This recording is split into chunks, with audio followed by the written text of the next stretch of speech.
Hello, welcome to Productronica 2017. Here with me at the EPB booth is Jason Spera, CEO of Aegis. So Aegis is offering the factory logics, the MES system. What's the latest on the new version?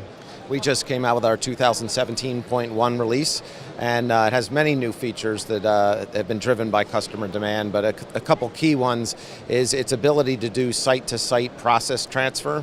So if you're building a product in one site and then you have to go high volume on the other side of the world, you can actually digitally transfer the entire process product definition into the other site in one click. So it's very useful for larger enterprises. We have some automation with voice control to keep the operators from having to go back to the keyboard or the mouse.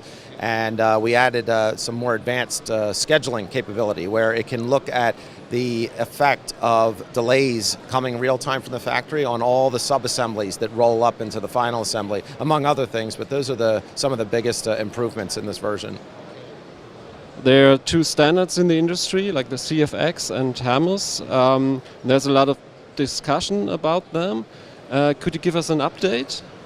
Well, it's actually, we're very pleased to see what Hermes and the committee has achieved, because Hermes is a useful protocol at the line level.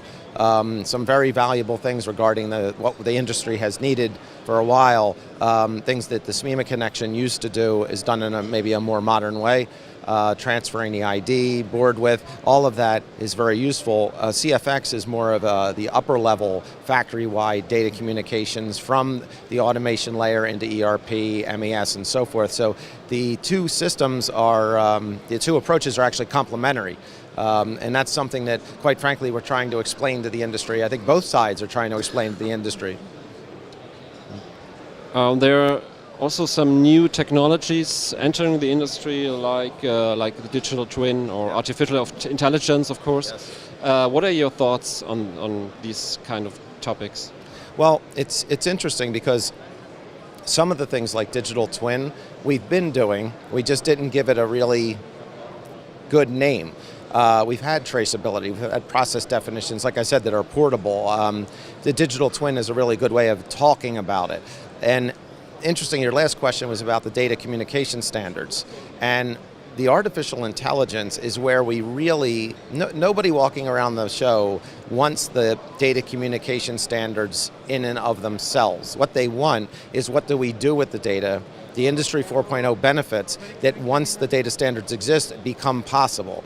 And that's where the AI comes in. Whether it's AI at a line level or AI at the MES level, I think once we work out these data standards and the data starts flowing easily, then the really exciting things with AI can start being developed and applied.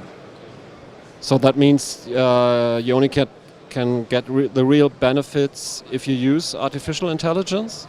The ultimate benefit will be artificial intelligence, and I think it's interesting too, because when we hear AI, sometimes we think of the science fiction movies, and AI at first is going to be highly intelligent algorithms, and at the machine level or even at the MES level, that do generally kind of narrow things, and they'll get bigger and bigger. I think we're quite a ways to giving our control of our factories over to an AI, but so when we're saying AI now, it's more of a narrow AI. Yeah. Exciting topics. Thank you very much for this interview. Thank you. My pleasure.